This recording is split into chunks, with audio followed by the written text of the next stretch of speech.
Shalom. I want to start giving all praise to Yahweh, Ba'asham Yahushai, Ba'asham Kakadash, double honors to the apostles and the elder bishops of Great Millstone for teaching us scriptures, among other things, and salutations to all the Akyam across the earth for doing this work in sincerity and truth.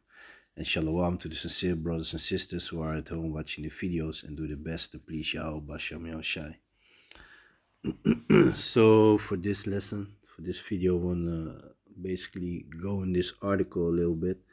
And it's not necessarily about the article, but I basically want to talk about that as a curse, our people were scattered all over the planet. And there are diverse ways that might help it too, you know.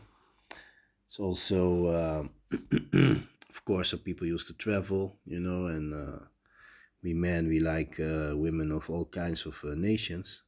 And it is the man that I said it, that prolongs the bloodline. It's the man that carries the seed, you know. And this article speaks about daughters, and they talk about that fathers of them. I'm not sure, but because if you go one story talks about on the mother side, but we know the man is the one that carries the seed, and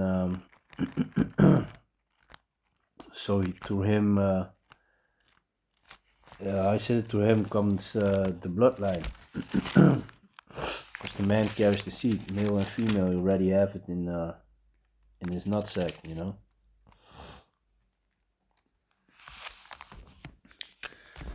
So this is the book of Numbers, chapter 1, and verse 18. And they assembled all the congregation together on the first day of the second month, and they declared their pedigrees. And pedigrees, you know, it talks about race. And they declared their pedigrees after their families by the house of their fathers, according to the number of the names from 20 years old and upward by the poll. So this talk about some women that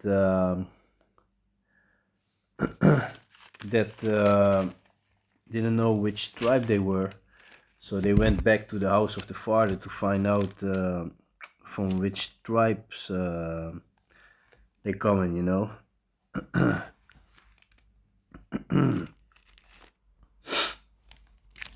So yeah, so that shows you that the man carries the seed, you know. And you, of course, you know, you're gonna I said it, you're gonna look like your mother, you know. Things like that happen, you know.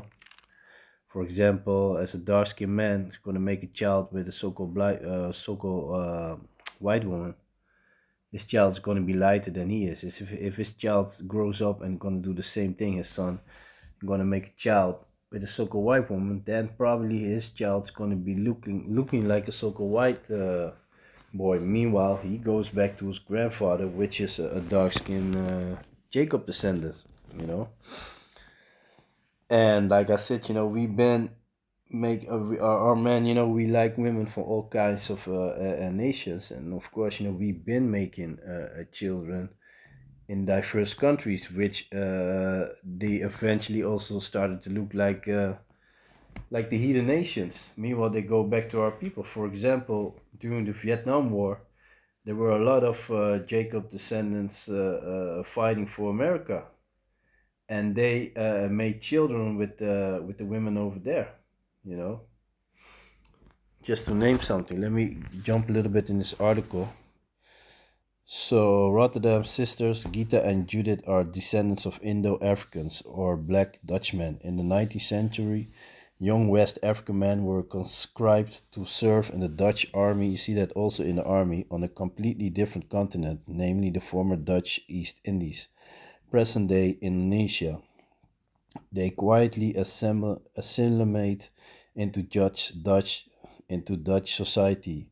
We were essentially forced to flee. On a sunny terrace, Glita and Judith pulled out a photo from March 1962. In the picture, they and another sister are smiling at the camera. The photo was taken when they first arrived in the Netherlands. In their arms, they hold the only toy they were allowed to bring back from Indonesia, a dakucang. This inflatable doll from Japan was very popular in the early 1960s. It's striking that the doll has features resembling a caricature of an African with jet black skin, red lips, and earrings. It was very dear to me, but something like that is really unacceptable now. It symbolized that we were dark skinned, says Gita, who is of Indo African descendants. So, and that's also funny, So now you're Indo, so you're from Indonesia, you're an African, you're Indo African, like African American. There's two seats now. So there's a picture you see there with the sisters. Between 1831 and 1872, an estimated 3,089 young West African men, freed slaves, were transported to Java. So you see that, and they want to call it freed slave, meaning they were still slaves because they were forced to fight for Holland. Were transported to Java, partly voluntary and partly forced. You see that? they wanna squeeze in that voluntarily. But that's fucking bullshit, man. Fucking devils, but you're gonna pay anyway, man. So yeah, you can lie whatever you want, but you're gonna pay anyway. The scriptures are very clear, man. So partly voluntarily and partly forced to serve in the Dutch East Indies Army. Many West African soldiers remained in the Dutch East Indies after their service and married native women. This led to the development of a close knit Indo African community on Java. After the Indonesian War of Independence, most black Dutchmen left for the Netherlands. So you see that. So, and that's also the curse that is upon a people that nobody would like us. You still see it until this day. So even there, the children the women that lay down with the so-called black men, with the Jacob descendants, they were living separated from the rest. According to Gita, a Dakuchang also served a practical purpose. It took up little space because it had to be inflated. I wasn't allowed to take any other toys. They arrived by boat in February 1963. It was a harsh winter. That's all Judith can remember. It was terrible transition from the heat of Indonesia to the cold of the Netherlands. And it's not only the country, it's the people also. The parents always told them that the family had moved to the Netherlands to study. Only later did they realize that their background in Indonesia meant their lives were no longer secure. You see that the father is Chinese Indonesian and the mother a descendant from Indo-African. You see that by the mother side is by her, but I just wanted this article to prove, to basically show that our people are scared that all over the heathens and that we look like the heathens because, like the article said, the men started making children with the so-called Indonesian females, which are from Java. The father is Chinese Indonesian and the mother is, Esau always with what it makes it is either Moab or Japhet, so you can't be two seeds. It's either Chinese or Indonesia. The father is Chinese Indonesian and the mother is descendant from Indo-Africans. Their parents were threatened by Indonesian nationalists who came to power. The only option was to leave their native country. Judith looks back on the frightened time, which thankfully they didn't experience. We actually had to flee. I don't have any memories of Indonesia, but I do have memories of my first time in the Netherlands. I lay under a blanket in front of the heater. I often wonder why on earth we had to go to the Netherlands because it's always cold here.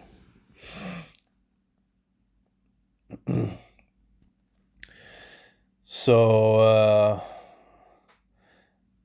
see that. So Judith and Gita have always been interested in the family history. My mother's grandfather comes from the Ashanti Empire in West Africa. That was a large area that now includes Ghana, Benin, Nigeria, and Burkina Faso. He was a freed slave who went to serve in the Royal Netherlands East Indies Army, KNIL. See the KNIL soldiers, you know, they used to fight on site with the people from the Moluccan, the Japhet people that are still suffering under the Indonesians, you know. So yeah. So, but yeah, you know, she could be a Jake, but you know, because but yeah, but it's not really clear. You know, the way she tells you she's probably from Moab, you know, because her father's so-called from Moab. Chinese, Indonesian, no, he's from Moab, probably. So she's a Moabite, you know, probably. But anyway, you know, I just want to jump on this article to show you that people are uh, scattered, you know. Let me see, because, oh yeah, this one. I think there was another article that I also saw, and this also speaks about how Jacob descendants, so-called black men, made children in England. But you know, there's a fun part. So now they find, you know, so-called DNA, but Esau been finding stuff, and he doesn't publish it like that, you know. So the thing is, you know, so they sit by the graves that they found DNA of so-called West Africans, you know, of Jacob descendants. But you know, you got to keep in mind in the UK, England, Scotland, and Ireland were ruled. They were ruled by Jake. You know, we were the soldiers back then. You know, we were ruling that. Those were all our empires. You know, until that day that we went into slavery. Because yeah, we didn't want to keep the law, statutes, and commandments. So that's why we are in the situation that we are nowadays. You know. So yeah, basically, I just grabbed those two articles to show, to prove basically that we are people that we're gonna look like the other nations, and they might even behave like that. But the Heavenly Father is gonna gather His elect from all over the world, you know. And to the spirit, sometimes you know you meet someone, you be like, yeah, you're not a heathen, you know. You feel it in the spirit that that's Jake. Yeah, man. So this is the book of Deuteronomy, chapter 28, and verse 64. And Yahweh shall scatter thee among all people from the one end of the earth even unto the other, and there thou shalt serve other gods which neither thou nor thy fathers have known, even wood and stone. So there you have it, you know, it's part of the curses. This is the book of Nehemiah. And this talks about chapter 13 and verse 23. You know, Nehemiah got angry because the children were, you know, not made with Israeli women, you know, Israelite women, you know. So this is the book of Nehemiah, chapter 13 and verse 23. In those days also saw I Jews that married wives of Ashdod, of Ammon, and of Moab, and their children speak half in the speech of Ashdod, and could not speak in the Jews' language, but according to the language of each people, of Echt people, according to the language of Echt people. And I contended with them, and I cursed them, and smote certain of them, and plucked off their hair, and made them swear by Yahweh, saying, Ye shall not give your daughters unto their sons, nor take their daughters unto your sons, or for you, or for yourselves. Did not Solomon, king of Israel, sin by these? Yeah, because he had all these concubines. He started to make temples and all that for them. That's how King Solomon went off. Yet among many nations was there no king like him, who was beloved of his power, and Yahweh made him king over all Israel. Nevertheless, even him did outlandish woman cause to sin. You see that? Like I said, making temples and all that for them, you know. because yeah, it gives you that tingling feeling. It's the book of Jeremiah, chapter 12 and verse 9. Mine heritage is unto me as a speckled bird. The birds round about are against her. Come ye, assemble all the beasts of the fields, come down to devour.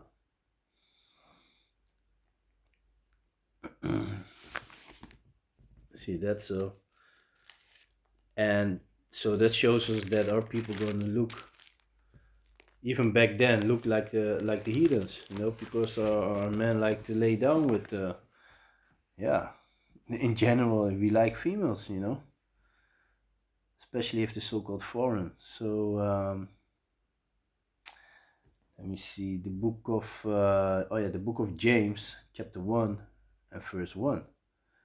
James, a servant of Yahweh and of the Lord Yahushai, to the 12 tribes which are scattered abroad, greetings. You see that? So that's very clear, man. So like I said, you're gonna find out people everywhere looking like, like whatever, but yeah, that's what it is. Basically, gonna leave the video like that, and yeah, so yeah, bit by bit, we find out more how our people are being scattered, and this is a beautiful, I thought there was a beautiful way to show how our people are basically spread around, So yeah, with that I want to give all praises to Yahweh, Ba'Shem Yahushai, Ba'Shem Kakadash, double honors to the apostles and the elder bishops of Great Millstone for teaching of scriptures among other things, and salutations to all the Akim across the earth for doing this work in sincerity and truth. So with that, I'm going to say Shalom.